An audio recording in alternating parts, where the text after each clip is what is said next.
Merhaba arkadaşlar, örgü kanalıma hoş geldiniz. Minik bebeklerimiz için çok kolay ve güzel tığ işi elbise yaptım. Bugün bu elbise anlatımını sizlerle paylaşmak istiyorum. Bakın arkadaşlar, çok güzel bir elbise modeli ve çok kolay.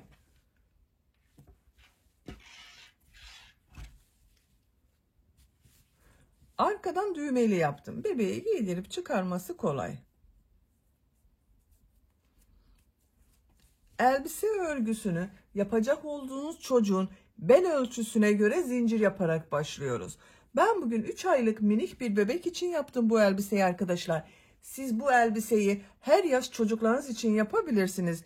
1, 2, 3, 4, 5 her yaş çocuklarınız için yapabilirsiniz. Tek yapmanız gereken beline ölçerek zincir ile başlarsanız çok iyi olur arkadaşlar. Bu zincir sayısını ben özellikle söylemiyorum. Çocukların gelişimine göre zincir sayısı değişebilir. Çocukların kiloları farklı olur arkadaşlar. Veya elinizin sıklığına göre de zincir sayısı değişebilir.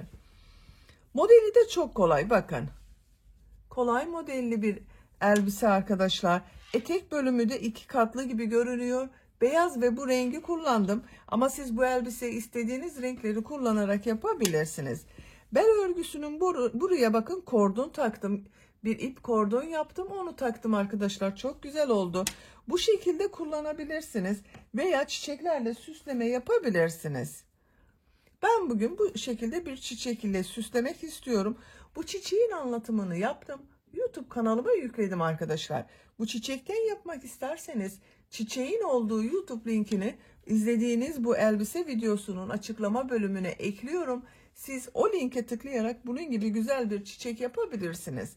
Elbisenin zıt rengi bir çiçek yapmayı tercih ettim. Dediğim gibi siz bu çiçek rengini de istediğiniz gibi yapabilirsiniz arkadaşlar. Bu elbise örgüsünde iplik olarak bu ipliği kullandım arkadaşlar ben bugün, bakın. 100 gram 320 metre yazan iplikten, bir yumak iplikten bakın bu kaldı. Bir yumak bu renk ipliğe ihtiyacımız var. Bir tane de beyaz renk ipliğe ihtiyacımız var. Düğmeyi söyledim zaten, bakın buraya bir tane düğme kullandım. Tığ olarak 5 numara 3 milimetre tığ kullandım. Sizin eliniz sıkıysa 3,5-4 milimetre tığları kullanırsanız çok iyi olur arkadaşlar. Elbisenin ölçülerini videonun sonunda ölçerek gösteriyorum. Tekrar ölçerek zaman geçirmek istemiyorum. İplik tığı hazırlayalım. Hep birlikte bu güzel elbise örgüsüne başlayalım. Örgü kanalıma abone değilseniz abone olmayı unutmayın lütfen. Örgü kanalıma abone olmak ücretsiz. Örgü kanalıma ücretsiz abone olup orada bulunan zil şeklini dokunarak açık yaparsanız kanalıma video yüklediğim zaman ilk önce size bildirim gelir. Örgülerimden herkesten önce sizin haberiniz olur. İzlediğiniz videolarıma beğeni ve yorumlarınızı yaparsanız çok sevinirim arkadaşlar. Hepinize kolay gelsin. İyi çalışmalar. Zincir yaparak başlıyorum. İlk ilmeği ben bu şekilde yapıyorum. Zincirleri yapmaya başlıyorum. Çok sıkı zincirler yapmıyorum arkadaşlar, bakın. 80 zincir yapalım. 80 zincir yaptım arkadaşlar. Bakın çok sıkı zincirler yapmadım. Bu 80 zincirin kaç santimetre olduğunu ölçüyorum.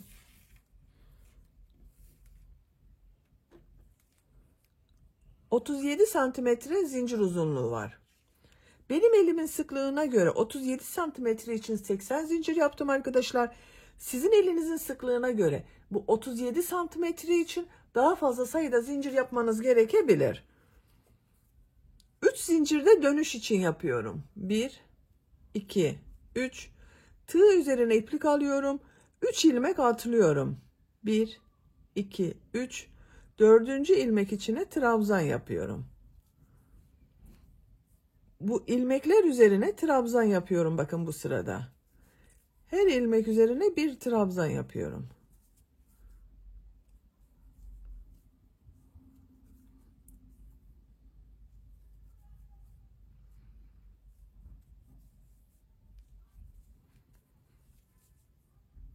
Sıra sonuna kadar devam edelim. Zincirler üzerine trabzan yaparak sıra sonuna kadar tamamladım. Beyaz renk ipliği kesiyorum.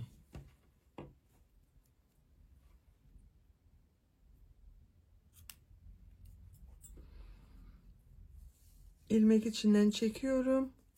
Bakın arkadaşlar, bu şekilde oldu.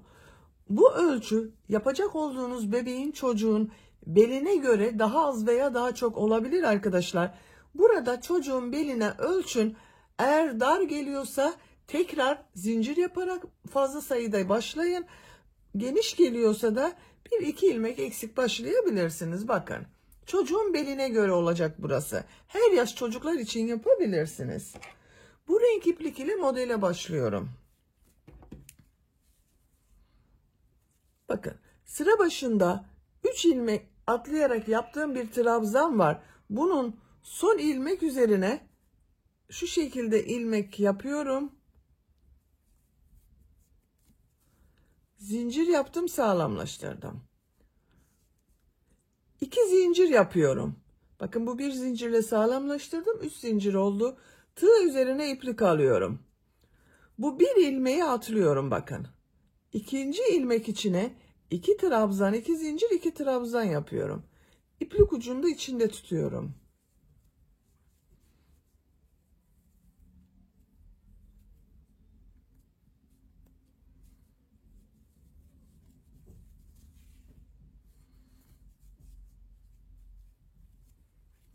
İki trabzan, 2 zincir, 2 trabzan yaptım. Tığ üzerine iplik alıyorum. 2 ilmek atlıyorum. Üçüncü ilmeğe 2 trabzan, 2 zincir, 2 trabzan yapıyorum. Bu sırada modellerin hepsini yerleştiriyoruz. Bakın, aynı ilmek içine yapıyorum arkadaşlar.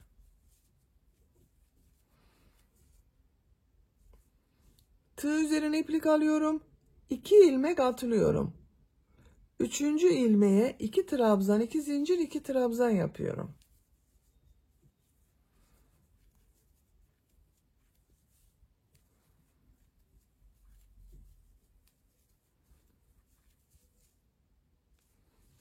İki ilmek atlıyorum. Üçüncü ilmeğe 2 trabzan, 2 zincir, 2 trabzan yapıyorum.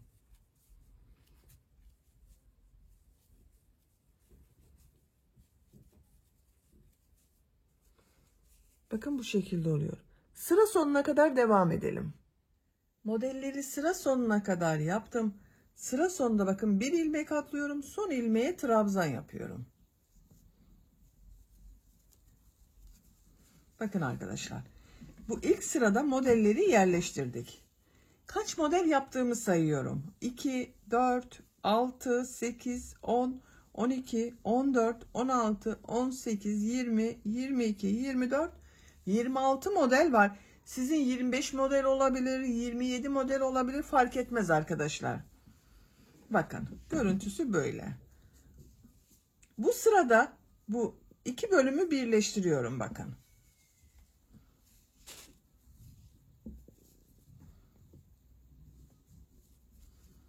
Şu şekilde birleştiriyorum. Siz bunu daha büyük çocuk için yapıyorsanız bir sıra daha model sırası yaptıktan sonra birleştirirseniz daha geniş olur arkadaşlar. İlmek kaydırma yaparak model ortasına geçiyorum. 3 zincir yapıyorum. 1 trabzan yapıyorum. Bir sıra daha 2 trabzan, 2 zincir, 2 trabzan yapacağız. Bakın, 2 zincir yapıyorum. 2 trabzan yapıyorum. Tığ üzerine iplik alıyorum. Diğer model ortasına da 2 trabzan, 2 zincir, 2 trabzan yapıyorum.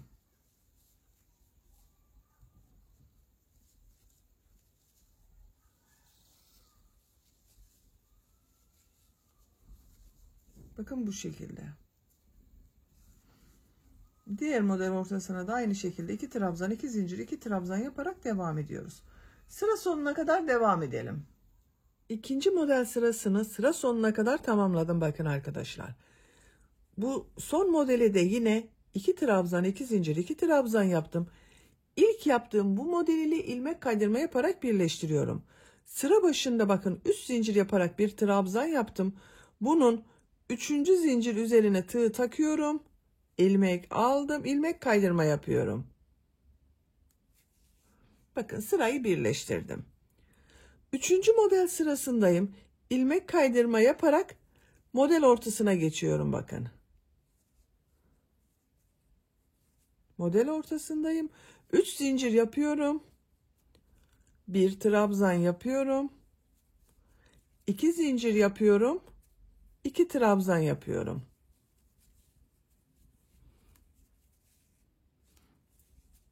Diğer model ortasına yine 2 trabzan, 2 zincir, 2 trabzan yapıyorum.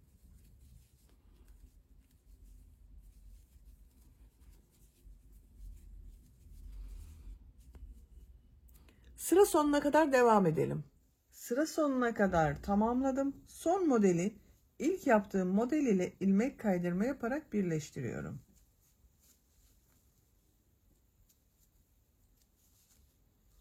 İlmek kaydırma yaparak model ortasına geçiyorum. Bakın arkadaşlar. Görüntüsü böyle oldu. Bu sıradan itibaren arttırma yapmak istiyorum. Bu yaptığım trabzanları, modelleri 3 trabzan, 2 zincir, 3 trabzan yapıyorum. 3 zincir yapıyorum. 2 trabzan yapıyorum.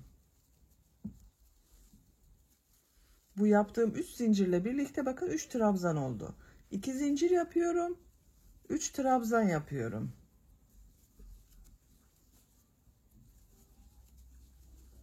Tığ üzerine iplik alıyorum. Bu 2 zincir üzerine bakın model ortasına 3 trabzan, 2 zincir, 3 trabzan yapıyorum.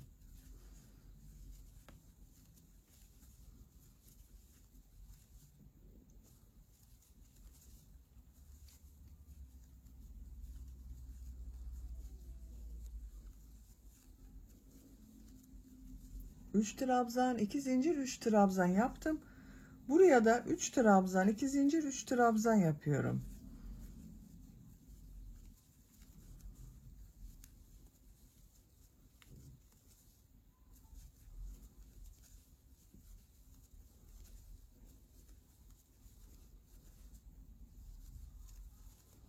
Bakın bu şekilde oluyor.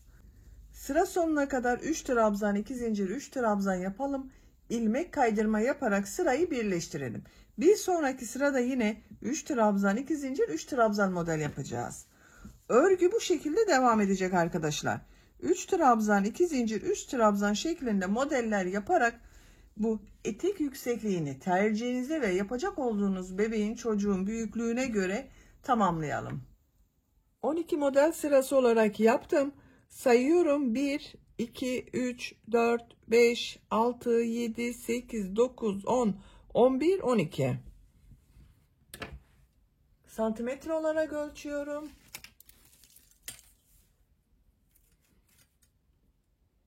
17 santimetre yükseklik var arkadaşlar. Burada bitirmiyorum. Buraya farklı bir model yapıyorum aynı renk ile. İlmek kaydırma yaparak model ortasına geçiyorum. 3 zincir yapıyorum. 2 trabzan yapıyorum.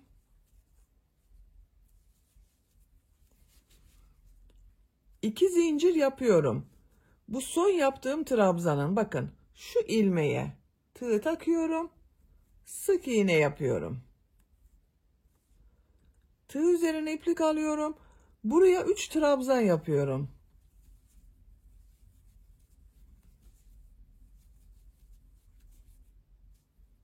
Tığ üzerine iplik alıyorum. Diğer model ortasına 3 trabzan yapıyorum.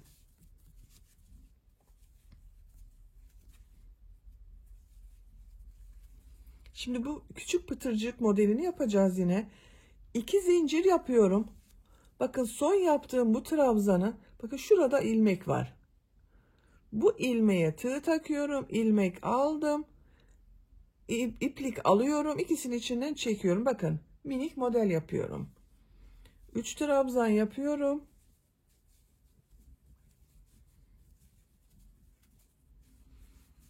Diğer model ortasına 3 trabzan yapıyorum.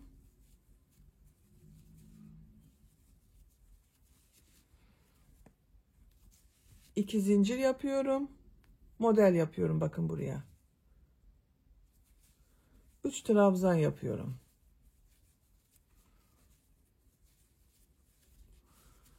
Bu şekilde görünüyor arkadaşlar. Sıra sonuna kadar devam edelim. Sıra sonuna kadar tamamladım. Son modeli İlk model ile ilmek kaydırma yaparak birleştiriyorum. İpliği kesiyorum.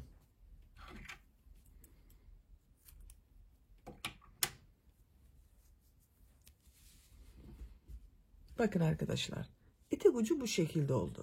Şimdi beyaz renkli iplik ile burada yaptığım modellerden yapacağız. Bakın, beyaz renkli iplik kullanıyorum.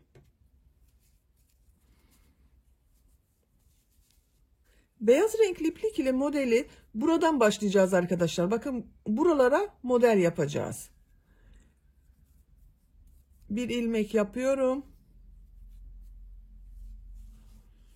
Bakın şu şekilde geriye çevirdim. Buraya ilmek yaptım. 3 zincir yapıyorum.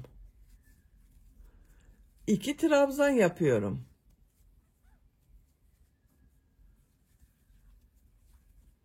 2 zincir yapıyorum. Aynı yere 3 trabzan yapıyorum.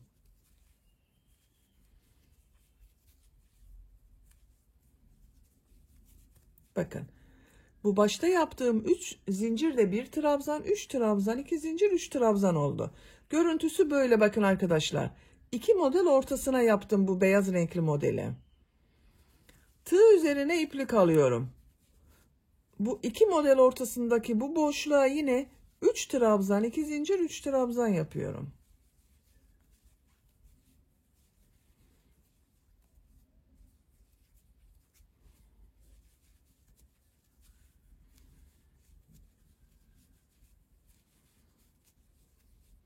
Tığ üzerine iplik alıyorum. Bakın, bu model üstte kalacak arkadaşlar. Bu son sırada yaptığım bu model üstte kalıyor. Buraya 3 trabzan, 2 zincir, 3 trabzan yapıyorum.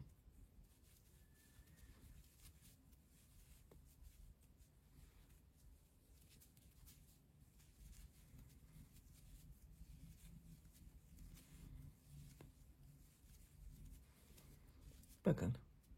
Buradan görüntüsü böyle. Diğer taraftan görüntüsü böyle. Düz tarafı burası oluyor bakın. Sıra sonuna kadar devam edelim. Sıra sonuna kadar modelleri yaptım. Son modeli ilk model ile ilmek kaydırma yaparak birleştiriyorum.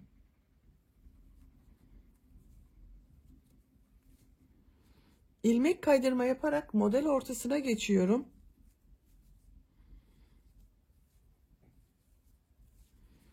Üç zincir yapıyorum. 2 trabzan yapıyorum. 2 zincir yapıyorum. 3 trabzan yapıyorum.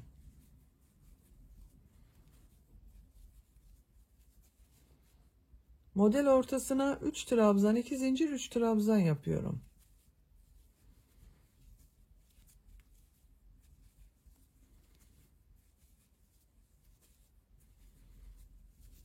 Bakın arkadaşlar, 3 trabzan, 2 zincir, 3 trabzan şeklinde model yapıyoruz. Sıra sonuna kadar bu şekilde devam edeceğiz.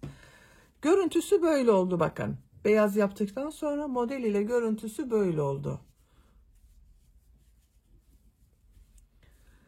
Sıra sonuna kadar devam edelim. İlmek kaydırma yapalım, sırayı birleştirelim. Bir sonraki sıraya yine 3 trabzan, 2 zincir, 3 trabzan yapalım. Birkaç sıra bu şekilde beyaz renk iplik ile modellere devam edelim. Beyaz renk iplik ile 3 model sırası yaptım. 1, 2, 3. Son sırada bakın ilmek kaydırma yaparak sırayı birleştirdim. Görüntüsü böyle oluyor arkadaşlar. Son sırayı yapıyoruz. Son sırada burada yaptığım gibi pıtırcıklı model yapıyorum. Bir zincir yapıyorum. Tığ üzerine iplik alıyorum. Bu 2 zincir üzerine 3 trabzan yapıyorum.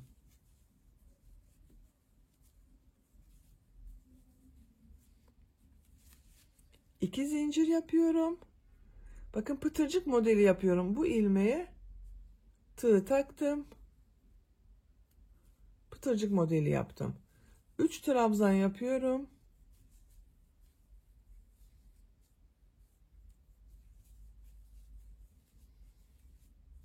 Bir zincir yapıyorum.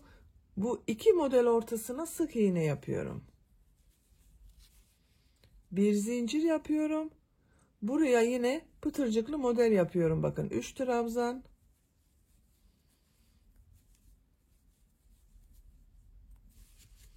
2 zincir yapıyorum.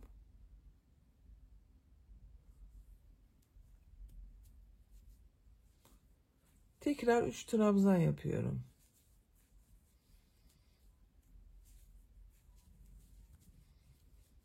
Bir zincir yapıyorum. 2 model ortasına sık iğne yapıyorum. Bir zincir yapıyorum. Diğer model ortasına yine model yapıyoruz arkadaşlar. Bakın görüntüsü böyle oluyor. Sıra sonuna kadar devam edelim. Modelleri sıra sonuna kadar tamamladım. Bir zincir yapıyorum. Bu ilk ilmek ile ilmek kaydırma yaparak birleştiriyorum arkadaşlar. İpliği kesiyorum.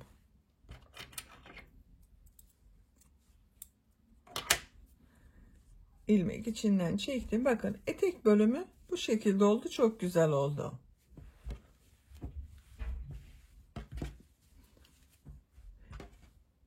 Şimdi elbisenin gövde örgüsünü yapalım. Gövde örgüsüne buradan başlıyorum. Bakın beyaz renk iplikle trabzan sırası yaptığımız sıraların üzerine trabzanlar yapacağız. Buradan başlıyorum arkadaşlar. İpliği bağlıyorum. İlk ilmek üzerine trabzan yapmak için zincir yapıyorum. 3 zincir yapıyorum. Bakın bu 3 zincirde bir trabzan. İkinci ilmeğe trabzan yapıyorum. Diğer ilmeklere trabzan yaparak devam ediyorum. Bu bel örgüsünün buraya 80 trabzan yaptık arkadaşlar. Bu sırada da 80 trabzan yapacağız.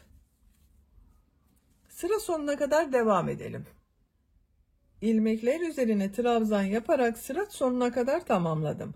Bu bir sıra üzerinde 80 trabzan var arkadaşlar. Bir zincir yapıyorum, örgüyü çeviriyorum. İlk ilmek üzerine trabzan yapıyorum. Diğer ilmeklere trabzan yaparak devam ediyorum.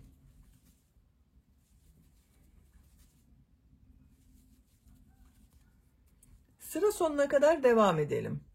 Sıra sonuna kadar yaptım. Bu bir sıra üzerinde 80 trabzan var. Bir zincir yapıyorum, örgüyü çeviriyorum. İlk ilmeğe trabzan yapıyorum. Diğer ilmeklere trabzan yapıyorum.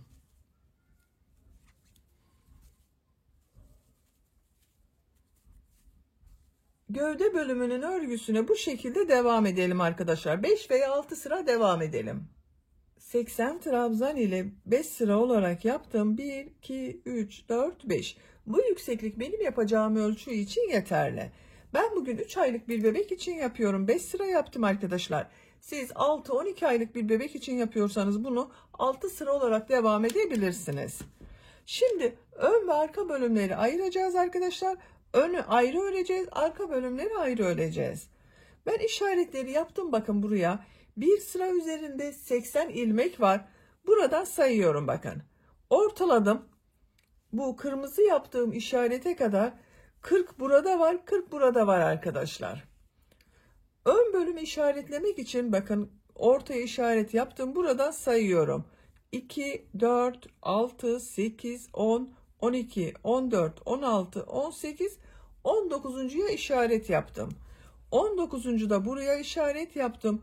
Bu iki mavi işaret arasında 38 ilmek var arkadaşlar. 38 ilmek ile trabzanlara başlayacağız. Arka bölümü buraya yapacağız. Bu ipliği burada bekletiyorum. İpliğin diğer ucuyla başlıyorum. Bakın ön bölümleri yapalım önce. Bu ilmeğe iplik bağlıyorum.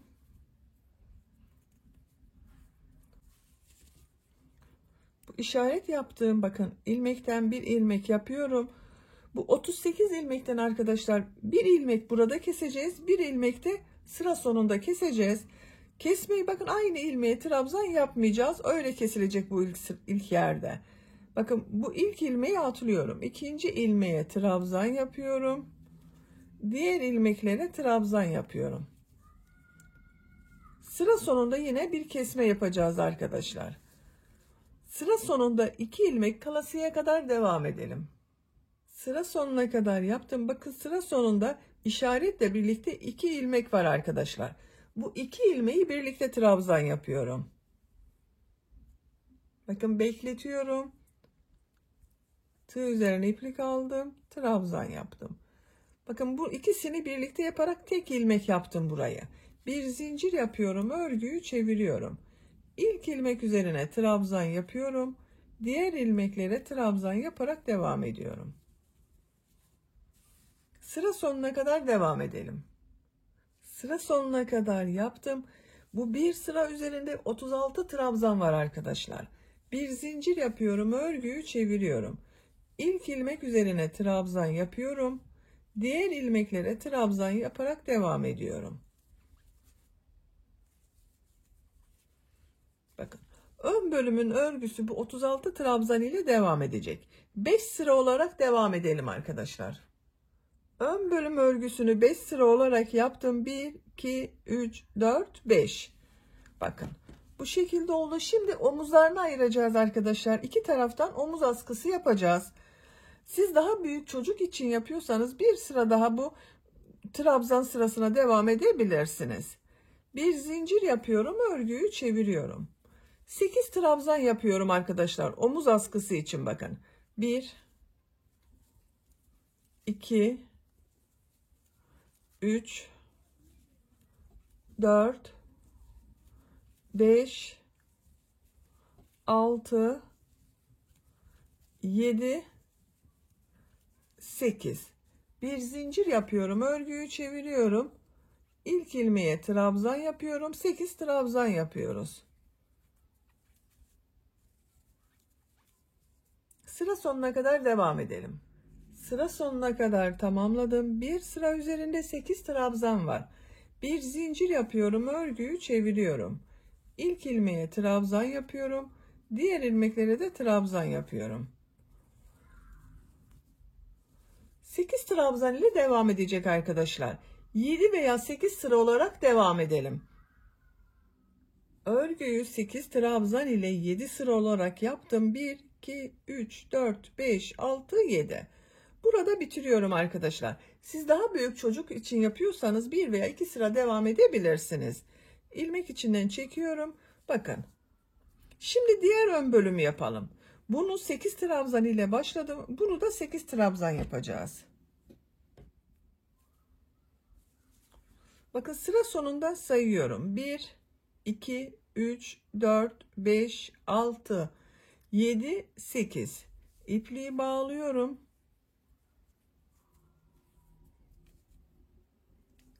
İlmek yapıyorum. Bir trabzan yapıyorum bakın buraya. 8 trabzan yapıyorum. 2, 3, 4, 5, 6, 7, 8. 8 trabzan yaptım. Bir zincir yapıyorum. Örgüyü çeviriyorum. İlk ilmek üzerine trabzan yapıyorum. Diğer ilmekleri de trabzan yapıyorum. Sıra sonuna kadar devam edelim. Sıra sonuna kadar tamamladım. Bir sıra üzerinde 8 trabzan var. Bir zincir yapıyorum. Örgüyü çeviriyorum. İlmekler üzerine trabzan yapıyorum. Bu askı örgüsünde yaptığımız gibi 7 sıra olarak tamamlayalım arkadaşlar. Ön bölüm askısını 8 trabzan ile 7 sıra yaptım. İpliği kestim arkadaşlar. 1, 2, 3, 4, 5, 6, 7. Bakın diğer askıyı da 7 sıra yaptım. Bunu da 7 sıra yaptım. Şimdi arka bölümleri yapalım. Bakın arka bölümün ipliği burada bekletiyordum. Buradan yapıyorum. Bir zincir yapıyorum. Örgüyü çeviriyorum. İlk ilmek üzerine trabzan yapıyorum. Diğer ilmeklere trabzan yaparak devam ediyorum. 15 trabzan yapıyorum arkadaşlar.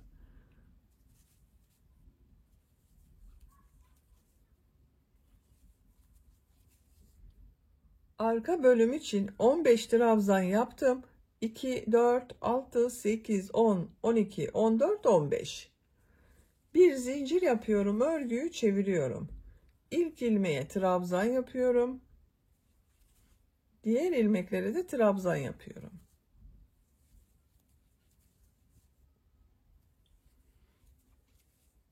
Sıra sonuna kadar devam edelim. Sıra sonuna kadar yaptım. Bir sıra üzerinde 15 trabzan var. Bir zincir yapıyorum. Örgüyü çeviriyorum. İlk ilmeğe trabzan yapıyorum.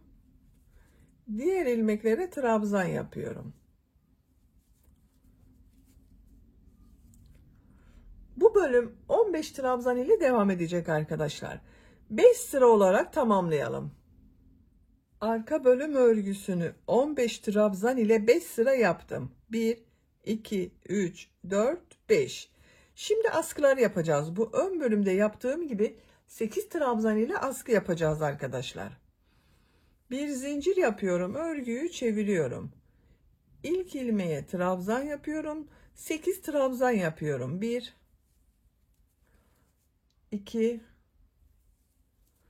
3, 4, 5, 6, 7, 8. Bir zincir yapıyorum. Örgüyü çeviriyorum. İlk ilmeğe trabzan yapıyorum. Diğer ilmeklere trabzan yapıyorum. Sıra sonuna kadar devam edelim. Sıra sonuna kadar yaptım. Bir sıra üzerinde 8 trabzan var. Bir zincir yapıyorum. Örgüyü çeviriyorum. İlk ilmeğe trabzan yapıyorum. Diğer ilmeklere trabzan yapıyorum. Bu şekilde devam edecek arkadaşlar. Bakın ön bölümleri 7 sıra yaptım. Arka bölümü de 7 sıra yapıyoruz. Bu 8 trabzan ile 7 sıra olarak tamamlayalım. 8 trabzan ile 7 sıra yaptım. 1, 2, 3, 4, 5, 6, 7. Ön bölümde de 7 sıra yaptım. Arka bölümde de 7 sıra yaptım arkadaşlar. Şimdi bu ön bölüm ile arka bölümü birleştireceğiz. Bakın. Şu şekilde. İlmek kaydırma yaparak birleştiriyorum. İpliği bakın kesmedim. Burada bekletiyorum. Ön bölümün bu ilmeğe tığ takıyorum. İlmeği içinden çekiyorum.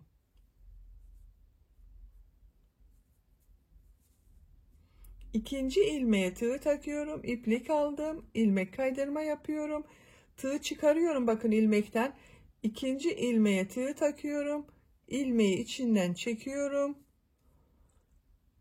İlmek kaydırma yapıyorum. Tığ çıkardım. Üçüncü ilmeğe tığ taktım. İlmek çektim.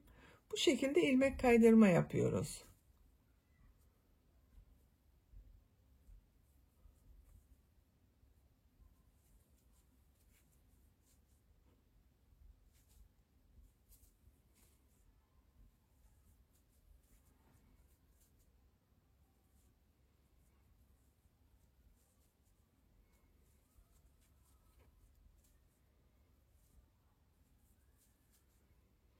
Bakın son ilmeğe ilmek kaydırma yapıyorum.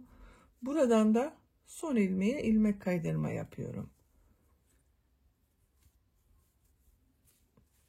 Bakın düzgün bir görüntü elde ettik arkadaşlar burada. Birleştirme yeri çok düzgün oldu bakın. Şimdi diğer tarafın arka bölümünü yapalım. Bakın bunu 15 trabzan ile yaptım. Bunu da 15 trabzan yapacağız. Bu başlangıçtan sayıyorum. 1, 2, 3, 4, 5, 6, 7, 8, 9, 10, 11, 12, 13, 14, 15. İpliği bağlıyorum. İlmek yapıyorum. Bir zincir yaptım, sağlamlaştırdım. Bakın trabzan yapıyorum. İlk ilmeğe de trabzan yapıyorum. 15 trabzan yapıyoruz arkadaşlar. Her ilmek üzerine trabzan yapıyorum.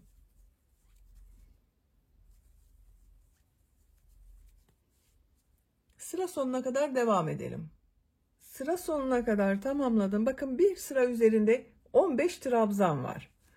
Bir zincir yapıyorum. Örgüyü çeviriyorum. İlk ilmek üzerine trabzan yapıyorum. Diğer ilmekler üzerine trabzan yapıyorum.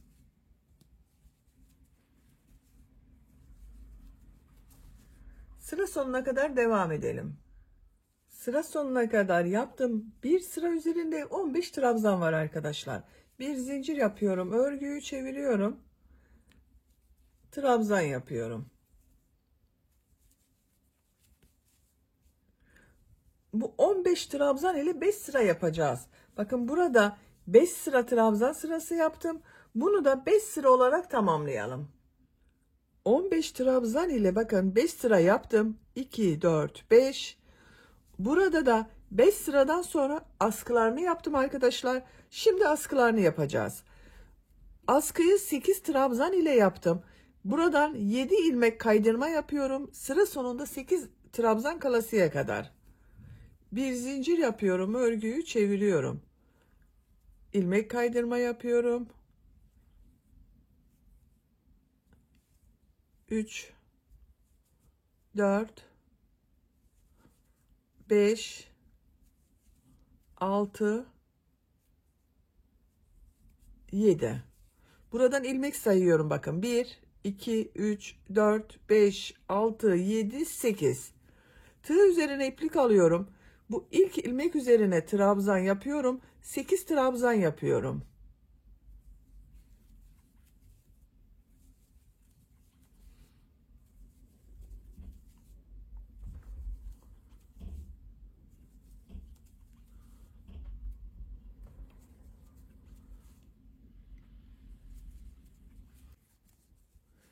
Sekiz trabzan yaptım.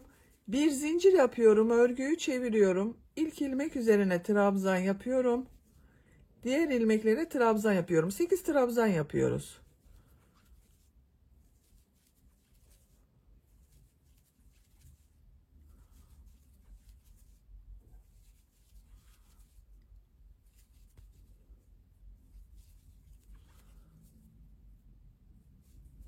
Bir zincir yapıyorum. Örgüyü çeviriyorum. İlk ilmek üzerine trabzan yapıyorum. Bu askının örgüsünü 7 sıra yaptım. Bunu da 7 sıra yapıyoruz arkadaşlar. 8 trabzan ile 7 sıra yaptım. 1, 2, 3, 4, 5, 6, 7. Şimdi ön bölüm ile birleştiriyorum arkadaşlar. Bunu yaptığımız gibi ilmek kaydırma yaparak birleştireceğiz. Şu şekilde tutuyorum bakın. Karşıdan ilk ilmeğe tığ takıyorum. İpliği içinden çekiyorum. İkinci ilmeğe ilmek kaydırma yapıyorum. Tığ çektim. İlmeğe tığ takıyorum. Çektim. Bu şekilde sıra sonuna kadar yapalım. Diğer tarafı yaptığımız gibi.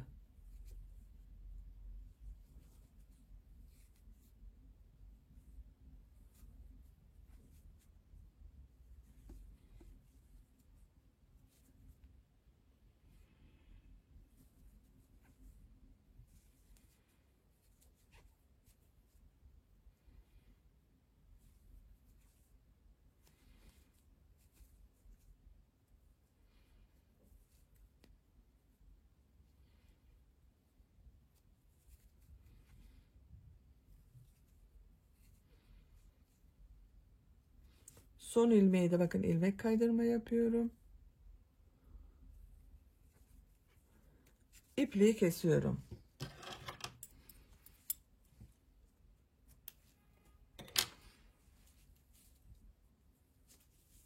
Bakın arkadaşlar, burayı da birleştirdik. Elbisenin görüntüsü böyle oldu bakın. Şimdi yaka örgüsünü yapalım arkadaşlar. İlk önce beyaz renk iplik ile yaka çevresinde bir sıra sık iğne yapıyorum. Bakın buradan başlıyorum.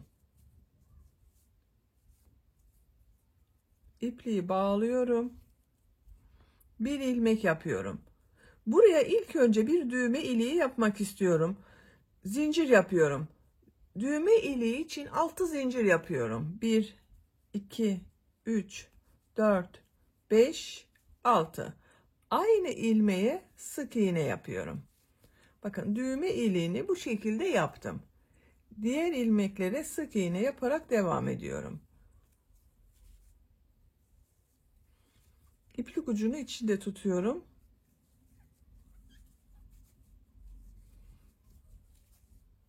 Yaka çevresi daha düzgün görünsün diye sık iğne yapıyorum arkadaşlar. Bakın trabzan sırasına sık iğne yapıyorum.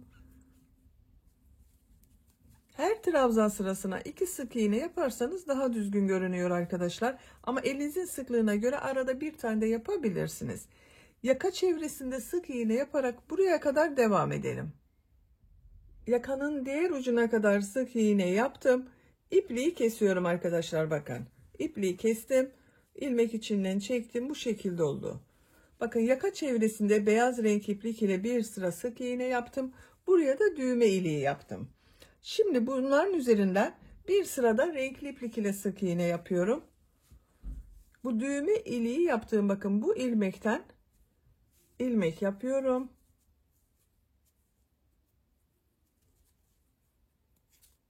Sık iğne yapıyorum. Bir sıra sık iğne sırası yapıyorum. Her ilmek üzerine bir sık iğne yapıyorum.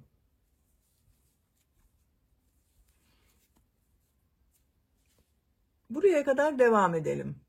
Yaka çevresinde sık iğne yaparak bakın buraya kadar tamamladım. Görüntüsü böyle oldu arkadaşlar. İpliği kestim. Buraya bir tane düğme diktim. Bakın yaptığım bu düğme iliğini buraya takarak kullanıyoruz.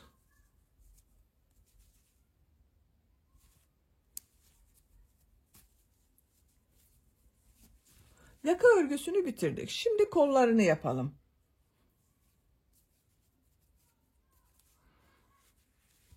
Kol altından başlıyorum. Bakın ortadan başlıyorum. Herhangi bir ilmekten başlayabilirsiniz. Bir ilmek yapıyorum. Sık iğne yapıyorum.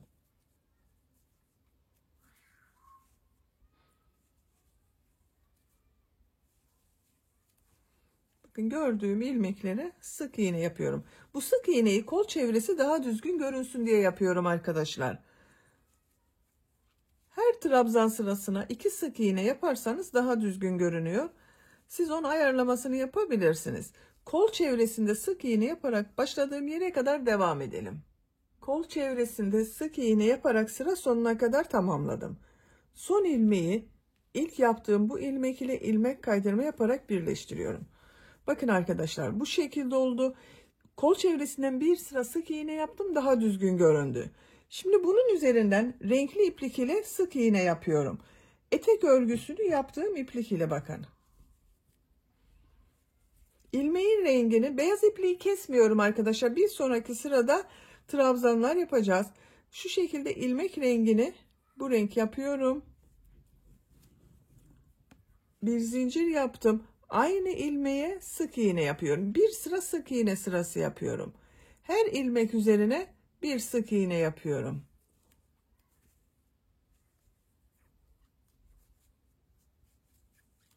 Beyaz renkli ipliği bakın burada bekletiyorum. Sıra sonuna kadar sık iğne yaparak devam edelim. Sıra sonuna kadar sık iğne yaptım. Son ilmeği ilk ilmek ile ilmek kaydırma yaparak birleştiriyorum. Bu renk ipliği kesiyorum.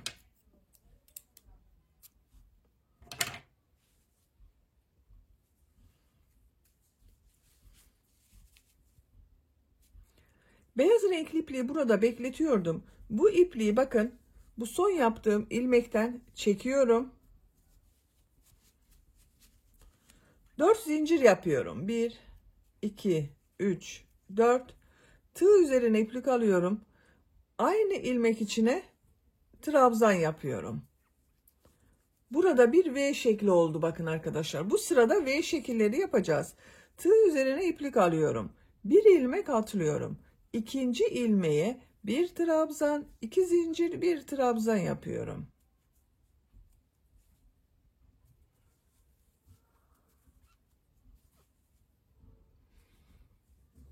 Bir ilmek atlıyorum. Bir trabzan, 2 zincir, bir trabzan yapıyorum.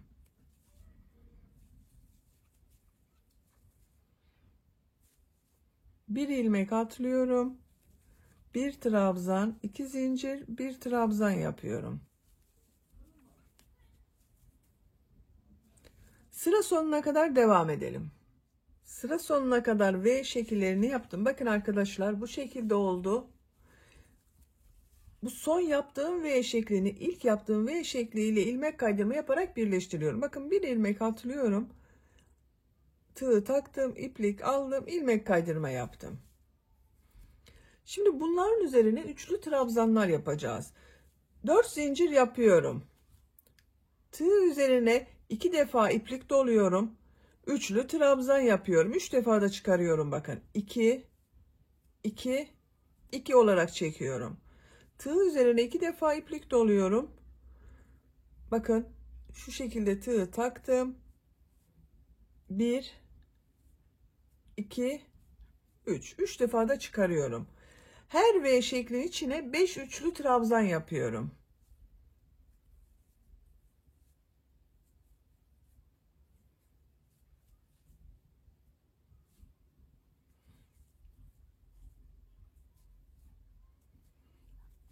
Bu sıra başında yaptığım 4 zincirde bakın bir üçlü trabzan arkadaşlar. 1 2 3 4 5.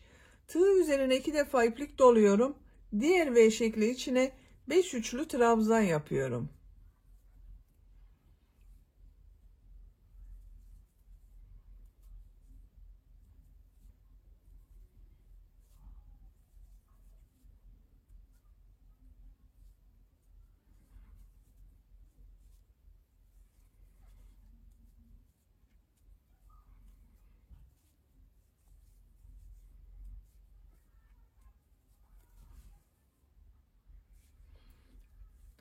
Diğer V şekli içine de aynı şekilde 5 üçlü trabzan yapıyorum. Sıra sonuna kadar devam edelim. Sıra sonuna kadar üçlü trabzanlar yaptım. Bakın son V şekli içine de 5 üçlü trabzan yaptım. İlk yaptığım bu model ile ilmek kaydırma yaparak birleştiriyorum. İpliği kesiyorum.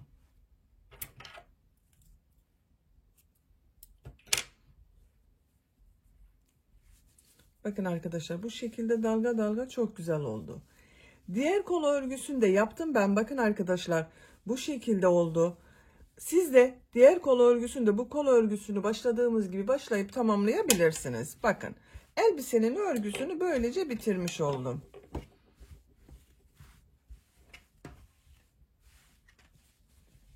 Elbise bu şekilde kullanıma hazır arkadaşlar. Bel örgüsünü buraya bu şekilde dantel takabilirsiniz, kurdale takabilirsiniz. Ama ben bugün burayı bel örgüsünün buraya bir çiçek yapmak istiyorum. Çiçeği yapmak için de bir bel kordonu yapacağız arkadaşlar. Etek bölümünde kullandığım renk ile bel kordonu yapıyorum. Zincir yaparak başlıyorum. Bakın ilk ilmeği yine bu şekilde yapıyorum. Zincirleri yapmaya başlıyorum.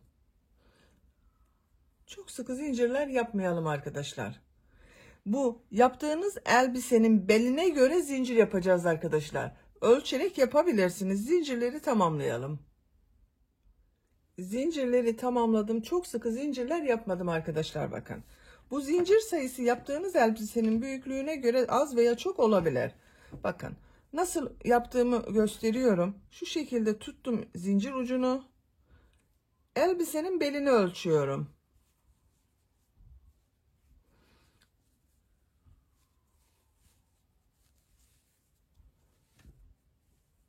Bakın.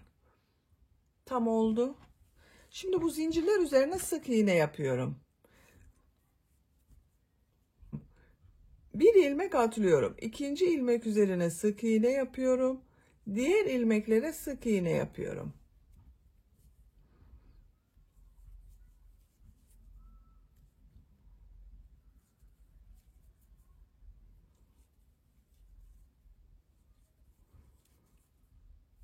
Sıra sonuna kadar devam edelim. Zincirler üzerine sık iğne yaptım. Bakın bu şekilde ip kordon yaptım arkadaşlar. İpliği kesiyorum. Biraz iplik uzun bırakıyorum.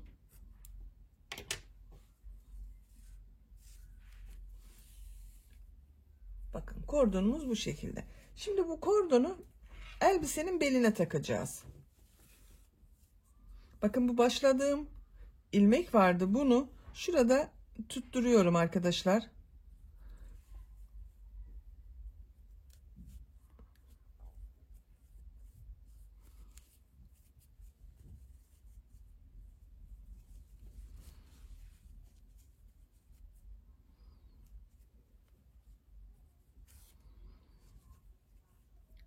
Elbisenin ters tarafından bakın bağlıyorum.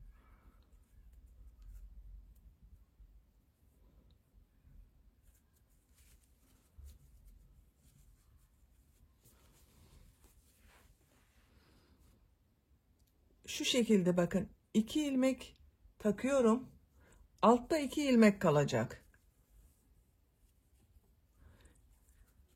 2 altta 2 üstte trabzan kalacak şekilde takıyorum arkadaşlar.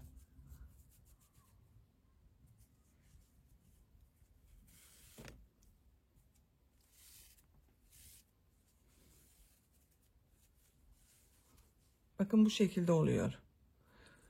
1, 2, 3, 4. Bakın ikisini tığın üzerinde tutuyorum. İkisi altta kalıyor.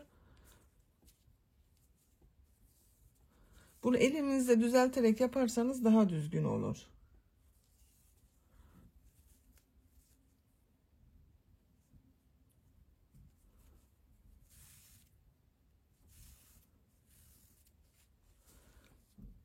Bakın bu şekilde oluyor. Sıra sonuna kadar bu şekilde trabzanların arasından takarak devam edelim. Trabzanlar arasından ip kordonları taktım. Bakın en son bu ucu kaldı. Bunu ters tarafa alıyorum. Burada sabitleyeceğiz arkadaşlar.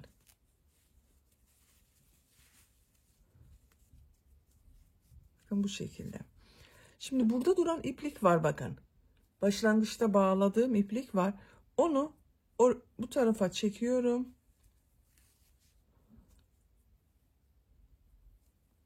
Bu kordona taktım. İğne ile de yapabilirsiniz arkadaşlar. Tığ ile de yapabilirsiniz bunu.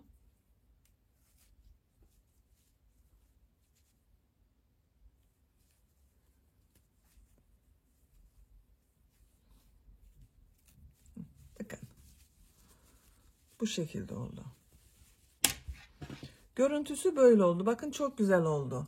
Bu şekilde de çok güzel kullanılır arkadaşlar. Böyle kullanabilirsiniz veya bakın buraya çiçek yapabilirsiniz. Ben bu şekilde bir çiçek ile süslemek istiyorum. İstediğiniz yerine dikebilirsiniz bu çiçeği.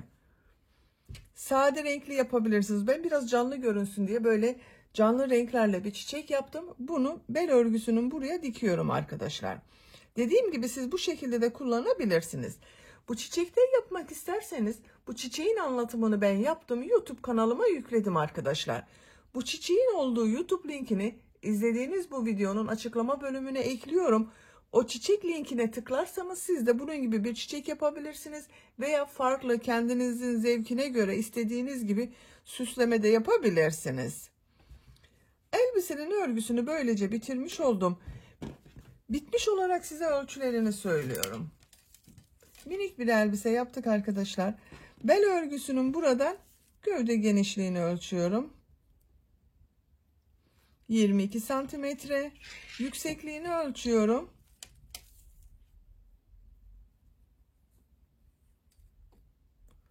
34 santimetre. 3 aylık bir bebek için yaptım arkadaşlar. 0-3 aylık için uygun bir ölçü oldu bu. Bakın arka görüntüsüne bakalım. Beni dinlediğiniz ve izlediğiniz için hepinize çok teşekkür ederim. Örgü kanalıma abone değilseniz abone olmayı unutmayın lütfen. Örgü kanalıma abone olmak ücretsiz. Örgü kanalıma ücretsiz abone olup orada bulunan zil şeklini dokunarak açık yaparsanız kanalıma video yüklediğim zaman ilk önce size bildirim gelir. Örgülerimden herkesten önce sizin haberiniz olur. İzlediğiniz videolarıma beğeni ve yorumlarınızı yaparsanız çok sevinirim arkadaşlar. Sizlerle yeni örgülerde görüşmek dileğiyle. Hoşça kalın, sevgiyle kalın.